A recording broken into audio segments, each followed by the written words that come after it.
बिस्मिल्लाहिर्रहमानिर्रहीम अस्सलाम वालेकुम अल्लाहुम्मा सल्ली व सल्लिम अला सय्यिदिना मुहम्मदिन। 1979 में रशिया जो सुपर पावर थी, सुर्ख रीछ कहते थे रशिया को, इतनी बड़ी ताकत थी, उसने 79 में अफ़गानिस्तान में इन्वेजन किया, अटैक किया अफ़गानिस्तान पर। आपका क्या ख्याल है कि रशिया की फ़ौज उधर पहाड़ तोड़ने के लिए आई थी? जी नहीं, बिल्कुल नहीं। उसका टारगेट असल पाकिस्तान था और पाकिस्तान के गर्म पानियों तक पहुंचने आई थी। गर्म पानियों से मुराद है गवादर की पोर्ट। हमारी ये पोर्ट अल्लाह ताला ने हमें एक तोहफ़ा दिया है, बहुत ही अनमोल तोहफ़ा है ये दुनिया की सबसे डीप सी पोर्ट है। डीप सी पोर्ट से मुराद ये है कि इधर जितना भी एक जहाज़ पर तकरीबन एवरेज 3000 से 4000 टन सामान उस पर लोड किया जाता है, तो जहाज़ नीचे बैठ जाता है। जब चलता है तो यकीनन अगर पोर्ट डीप ना हो, गहरी ना हो, तो वो ज़मीन के साथ रगड़ खाता है।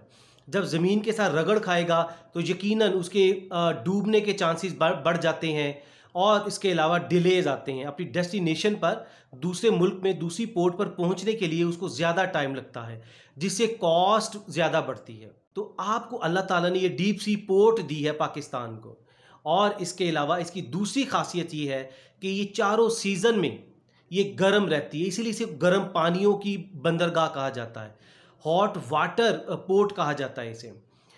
रशिया ले लें, अमेरिका या कोई और भी मुल्क ले लें, उनको जो बंदरगाहें लगती हैं वो साल में 3 या 4 महीने चलती हैं, बाकी बर्फ़ जमी रहती है। तो ये आपकी ग्वादर की जो पोर्ट है, अल्लाह ने आपको एक इतना बड़ा तोहफ़ा दिया है, इतना बड़ा तोहफ़ा दिया है कि हम अल्लाह का शुक्र भी अदा करते रहें तो नहीं कर सकते। अब देखिए, इसको प्रोटेक्ट किसने किया? रशिया जो आया था 79 से लेकर 89 तक 10 साल रहा। रशिया हमारे गर्म पानियों तक पहुंचने के लिए आया था। ये इस वक्त दुनिया की तिजारत की ज़मानत है, दुनिया की कामयाबी की ज़मानत हमारी ग्वादर की पोर्ट है अल्हम्दुलिल्लाह। यकीनन इंशाअल्लाह ताला पाकिस्तान एक अमर्जिंग इकोनॉमिक पावर बनने जा रहा है। अब देखिए, 10 साल रशिया रहा, लेकिन वो पाकिस्तान में नहीं आ सका। उसको किसने रोका? उसको भारतीय, अमेरिका या इसराइल की फ़ौजों ने नहीं रोका। ये उन्हीं का एजेंडा था, पूरी दुनिया की ताकतों का एजेंडा था कि वो पाकिस्तान की गर्म पानियों तक, ग्वादर तक पहुंचना चाहते थे। उसको रोका हमारी पाक फ़ौज ने, हमारी बहादुर पाक फ़ौज ने और हमारी ISI ने। हमें उनको सैल्यूट करना चाहिए, हमें उनसे मोहब्बत करनी चाहिए। अब दूसरी मिसाल आपको देते हैं।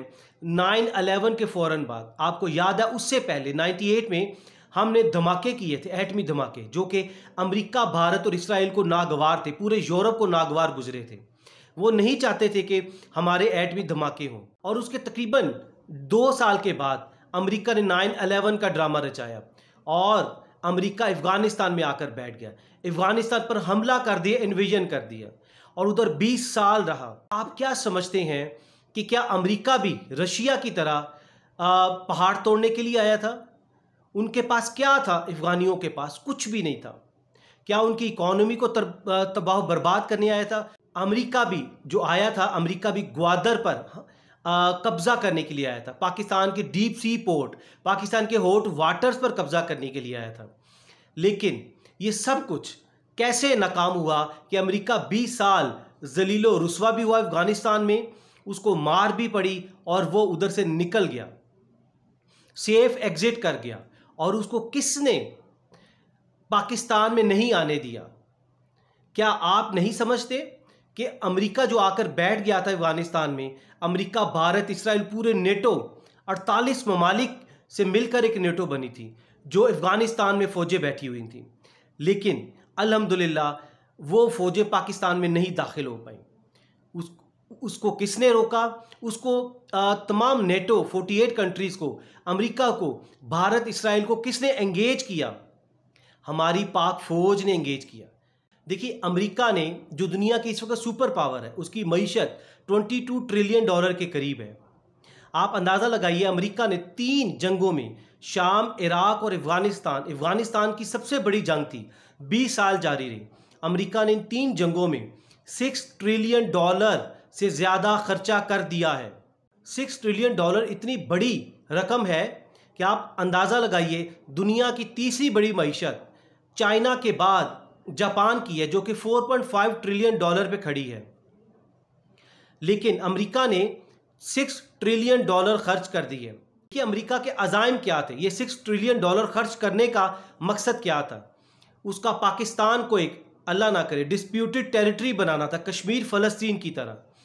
इसके नेचुरल रिसोर्सेज पर कब्ज़ा करना था। इसके अलावा इसके एटमी असासों पर उसकी नज़र थी, उसको रोल बैक करना था, अल्लाह ना करे, उस पर कब्ज़ा करना था। इसके अलावा पाकिस्तान को, इस्लामी तशख़्ख़ुस को ख़त्म करना था। आप अंदाज़ा लगाइए कि $6 ट्रिलियन पूरी जापान की दुनिया की सबसे बड़ी तीसरी मईशत से ज़्यादा पैसा खर्च किया, लेकिन क्या हुआ कि उसके बावजूद अमेरिका कामयाब नहीं हुआ पाकिस्तान आने में। तो ये सारा सेहरा किसको जाता है, किसको क्रेडिट जाता है? ये हमारी पाक फ़ौज को जाता है। अब आपको एक और मिसाल हम देते हैं इराक़ की।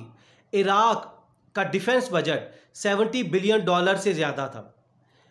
पाकिस्तान का डिफेंस बजट तकरीबन $10 बिलियन के करीब है। आप अंदाज़ा लगाइए, पाकिस्तान से 7 गुना बड़ा डिफेंस बजट होने के बावजूद अमेरिका ने इराक़ को सिर्फ 3 हफ्तों में, ओनली इन 3 वीक्स, फतह कर लिया। उसकी वजह क्या थी? अमेरिका ने इराक़ में एक ऐसी मुहिम चलाई, कैंपेन चलाई कि उसने फ़ौज और अवाम के दरमियान गलत फहमियाँ पैदा कर दी। क्योंकि फ़ौज का जो मोरल होता है वो अवाम उसका मोरल बनाती है, अवाम उसकी ताकत होती है, और अवाम की ताकत फ़ौज होती है। उसने क्या किया? फ़ौज और अवाम के दरमियान तलखियाँ पैदा करनी शुरू कर दी। और क्या हुआ? जब उसको यकीन हो गया कि इराक़ की अवाम उसकी फ़ौज से नफ़रत करना शुरू हो गई है, तब उसने उसको 3 हफ्तों में हमला करके तो फतह कर लिया। लेकिन आप देखिए दूसरी तरफ कि पाकिस्तान में 20 साल वो रहा, अफ़गानिस्तान में, इराक़ में वो तकरीबन 5 साल वो रहा, अफ़गानिस्तान में वो 20 साल से ज़्यादा रहा। उसके बावजूद वो पाकिस्तान को हमला नहीं कर सका, पाकिस्तान को अपने कब्ज़े में नहीं कर सका। उसकी वजह यह है कि पाकिस्तानी अवाम और फ़ौज के दरमियान एक मोहब्बत का रिश्ता है, एक एतमाद का रिश्ता है। फ़ौज की ताकत हमारी अवाम है, हमारे नौजवान हैं, हम लोग हैं, और हमारी ताकत हमारी फ़ौज है। और यह हम बहुत अच्छी तरह अंडरस्टैंड करते हैं। अमेरिका इसी चीज़ को हमेशा जवाब बनाने की कोशिश करेगा। जब भी उसने पाकिस्तान को पाकिस्तान पर, अल्लाह ना करे, बुरी नज़र डालने की उसको जुर्रत हुई, तो वो सबसे पहले अवाम और फ़ौज के दरमियान वो नफ़रत पैदा करने की कोशिश करेगा, तलखियाँ पैदा करने की कोशिश करेगा। आज हम जो आज़ादी से अपने कमरे में लेट कर, अपने बेडरूम में बैठकर, अपने दोस्तों के साथ गप्पे मारकर और एक स्टेटस अपलोड कर देते हैं ट्विटर पर या सोशल मीडिया पर कि हमारी पाक फ़ौज को हम लोग गालियाँ निकालते हैं, तो ये अपनी पाक फ़ौज की कदर कीजिए। इसी की बदौलत, इसी पाक फ़ौज की बदौलत हमारे जवान शदीद सर्दियों में पहरा देते हैं, हमारे बॉर्डर्स पर शदीद गर्मियों में पहरा देते हैं बॉर्डर्स पर। किसके लिए? हमारे सुकून के लिए, हमारी हिफाजत के लिए।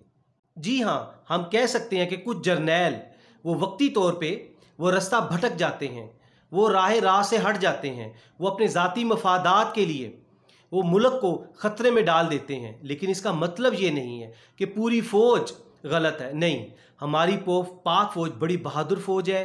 पाक फ़ौज बहादुर है तो हम भी बहादुर हैं। हमारी पाक फ़ौज अगर मुश्किल में है तो हम भी मुश्किल में हैं। इस चीज़ का एहसास कीजिए, अपनी पाक फ़ौज से मोहब्बत कीजिए। आखिर पे हम आपको मैसेज देना चाहेंगे कि दुनिया की बड़ी बड़ी सुपर पावर्स इधर आईं, लेकिन वो पाकिस्तान पर हमला नहीं कर सकी, पाकिस्तान पर कब्ज़ा नहीं कर सकी। वो किसकी बदौलत है? वो हमारी पाक फ़ौज की बदौलत है। अपनी पाक फ़ौज से मोहब्बत कीजिए। अगली वीडियो तक अपना बहुत सा ख्याल रखिए, और नीचे कमेंट्स में आपने हमें लाजमी बताना है कि आप अपनी पाक फ़ौज से कितनी मोहब्बत करते हैं। Thank you very much. Stay always blessed. अल्लाह हाफिज़।